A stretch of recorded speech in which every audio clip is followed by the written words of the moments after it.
Good afternoon, and welcome to all of you who are here. My name is Kiran Gopinath. I am the Chief Innovation Officer at Sahamati Labs, which is a research and innovation arm of Sahamati Foundation. Sahamati Foundation is a self-regulatory organization in India, which manages India's open finance ecosystem. Open finance, just to give you an example of what, just to describe it, it's a framework which enables consumers and businesses to share their data digitally in real time across from financial institutions to other service providers in real time. We Before I get there, I'll let Rene introduce himself. Thank you, Kiran. I'm Rene Kolga, product manager on the confidential computing team at Google Cloud, and been collaborating with Sahamati Labs here. And very excited for this talk, for Kiran to share the innovation. And you can see the Account Aggregator, the AA there. So it doesn't stand for Alcoholic Anonymous. It does stand for Account Aggregator. So it will be mentioned a number of times on the slide. So I was confused first, so don't get as confused as I was. So keep know that it's not that. Yeah, thanks for that. So, we have a number of projects that we started out at Sahamati Labs with from March of 25. These are some of the projects that we've been focusing on in recent times. The first is a loan fraud detection platform. The second is to enable cross-border data sharing between open finance jurisdictions like the UAE and looking at corridors like India, UAE, India, US, and so on. We also just released a paper on a framework for AI agents operating in India's open finance ecosystem on Friday. And the last is to connect, to bring different sources other than just financial information and pipe them through the to the ecosystem. Now, all of these will use confidential computing. So we will deep dive into Aikya, but just to talk about the paper that we released, Rene has been one of the contributors, has been kind enough to work with us on this paper. The center of it is a TEE, where agents will access consented data within a confidential environment and will not be allowed to use the data beyond the prescribed purposes and for the consent that's been given. So this is how we're looking at confidential computing. And let's just talk about Aikya, which is our fraud intelligence and loan fraud detection platform today. Aikya stands for oneness in Sanskrit. And the whole idea was to get the whole ecosystem to share data and to make this a collaborative effort. So just to give you a quick look at where India's open finance ecosystem is, we are over 1,200 odd players in the ecosystem, close to 1,000 users of financial information. FIU stands for Financial Information Users, and FIP stands for Financial Information Providers.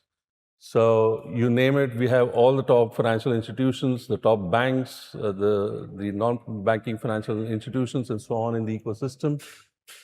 We have about 285 million accounts linked and 431 million consents fulfilled, which when you say consent, it means a data transaction that has happened so far. In terms of actual number of people that we've reached, we're close to about 200 million people. So for those of you who know about our instant fast payment system called UPI, it has about 500 million users. We already are at about 200. So in terms of scale, India's open finance ecosystem is the largest in the world at this point. So the problem, has been that While the open finance as a framework is pretty safe because you're sharing data digitally from a financial provider, information provider to the user of the data, and therefore it minimizes the amount of fraud that happens during transit. The issue has been that users have been stacking up loans rapidly and then vanishing. So they leave the country after having taken up loans at very high velocity. So you'll see people, the large lenders especially, have been complaining and saying, we need to find a way to stop this. So that was really the starting point for us to start looking at this problem. The issue is that a single lender wouldn't know how many times somebody has taken a loan from other lenders as well at the same time. Because they compete with each other also. They do compete with each other, and they don't share data at all. Exactly. So the whole picture can only exist when you have a platform that sits on top of the entire ecosystem and that operates in a way that you can actually get people to share data.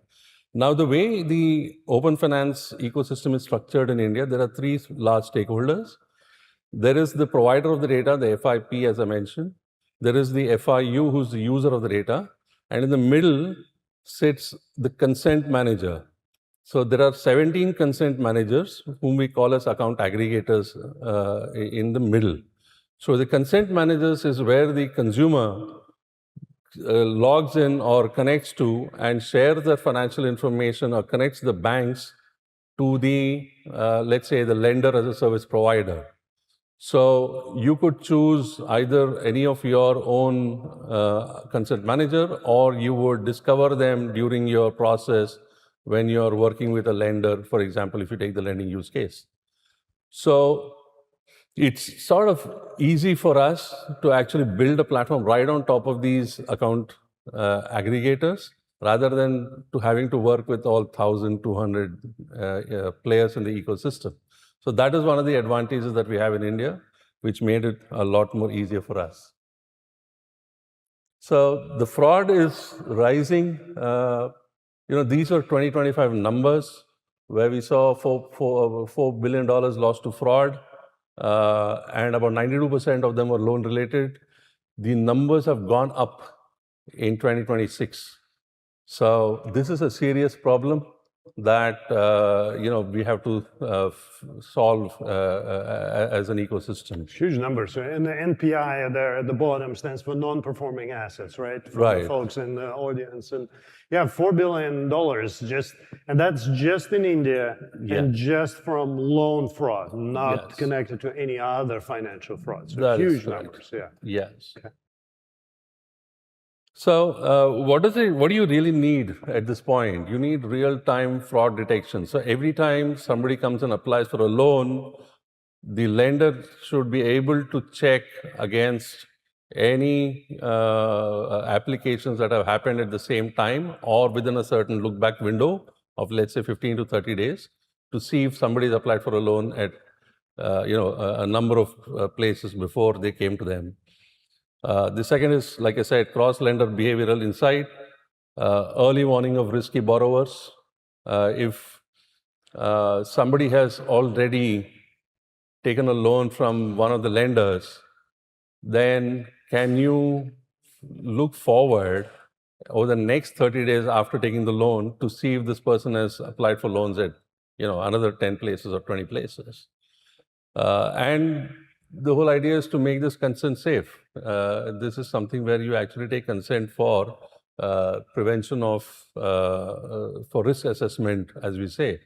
So India is sort of peculiar because we have a privacy law called DPDP, which is coming into play, it's going to get activated in 2027, where you have to take explicit consent for any action that, for any use of data that you're going to perform, even if it is risk assessment.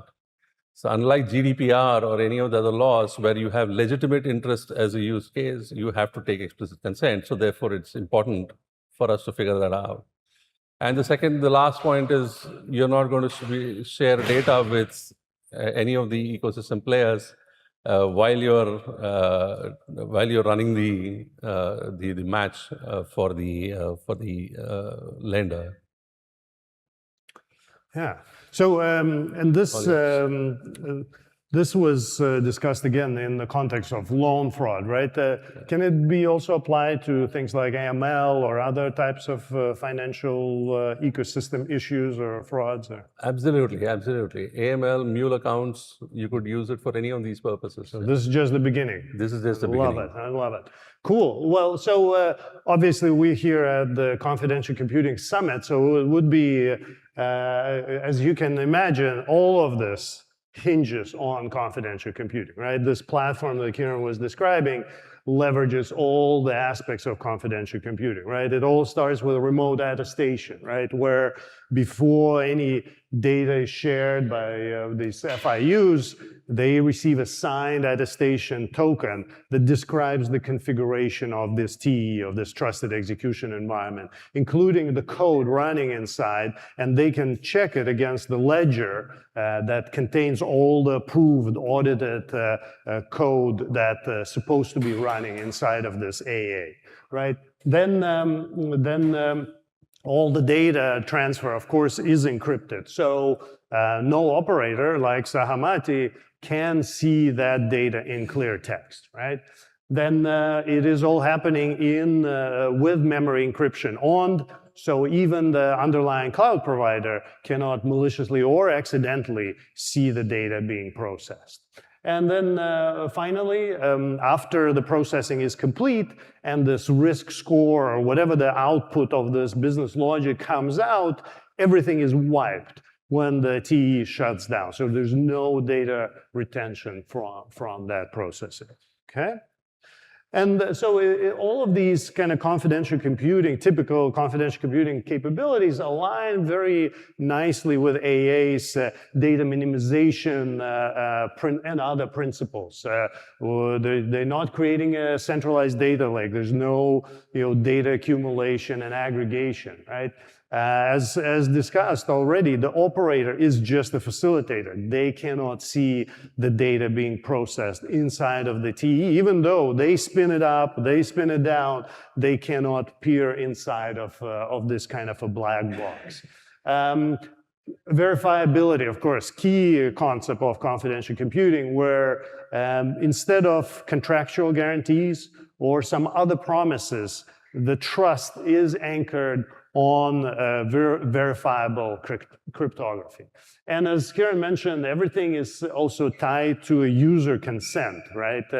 Every piece of data is consented specifically to a specific type of processing, like a loan action, loan application, and things like that, right? Yeah. Okay. Great. So the platform that we came up with, the solution is, like I mentioned earlier, it's called Aikya.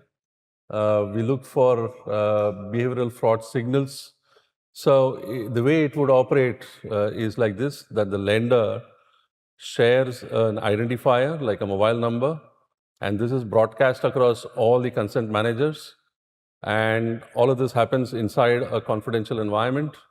And looking at the number of matches that happen, you would know as to how many, and then you aggregate the total number of data requests that have happened and share that back to the lender in real time. So if there have been 20 applications, you share that number to the lender, and the lender knows that there have been 20 applications, and they decide whether this is within the risk threshold or it is beyond it, and they take a call on whether to process the loan or not. So all of this happens, like Rene mentioned, in a confidential computing enclave. So we do not see the data. Somebody does not see the data, neither does Google. And it's pretty safe. The next stage is to layer AI on top to figure out pattern recognition and so on and so forth, and potentially to also generate scores that can be shared with the ecosystem.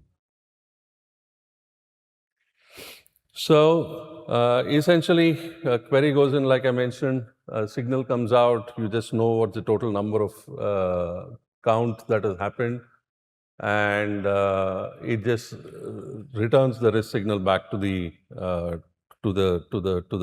risk owner.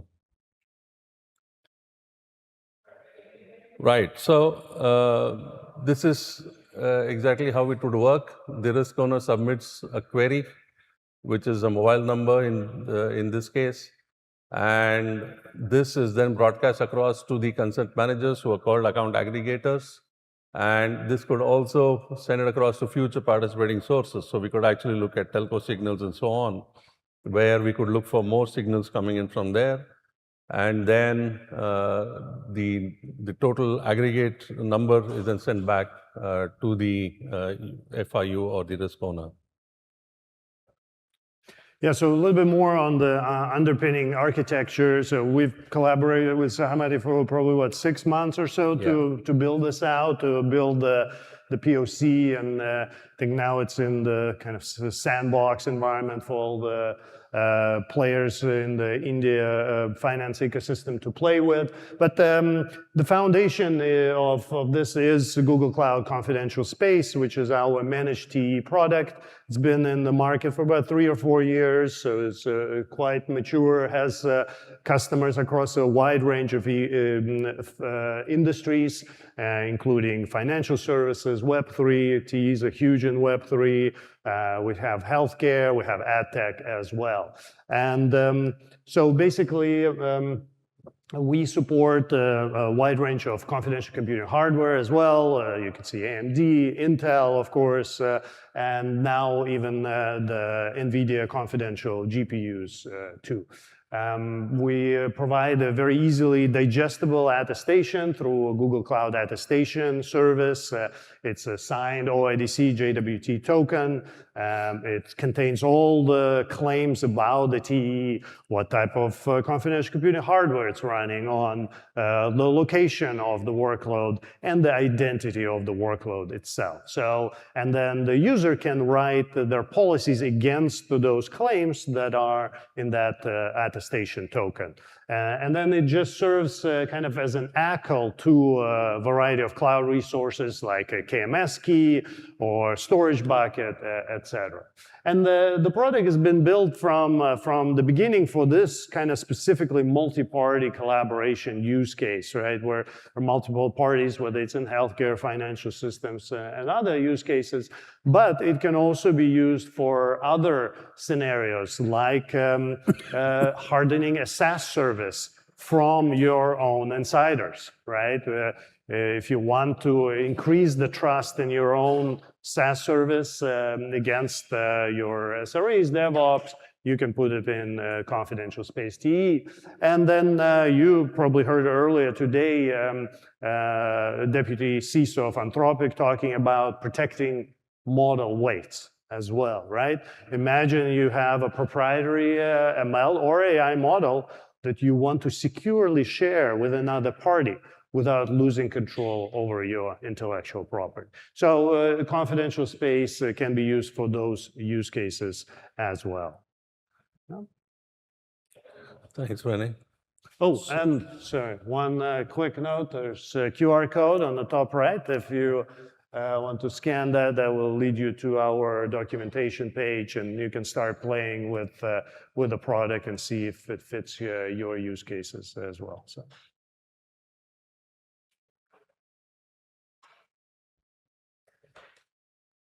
Okay. So moving on, this is what I've explained. This is to detect rapid loan applications, understand borrower intent, lower false positives, and to give a holistic risk snapshot in real time. So currently where we are ready for pilots. The test environment is live and it's accessible to the ecosystem. The velocity check API is functional. We've tested that. There are lenders who are willing to onboard at this time. The AI behavioral models are in development right now, and there is strong interest across the entire ecosystem because people are losing money at this point. So we're currently awaiting regulator approval because this platform, even when you're testing it, will work only in production because you need live data. It doesn't work with dummy data because it's very hard to test it with dummy data. It doesn't just work that way. So we're waiting for the regulator, and then once we get the green signal, we go ahead with testing with in production data, and then roll it out to the whole ecosystem. So that's that. Thank you very much. Any questions? Yeah, I think we have a couple of minutes. Right. Yeah.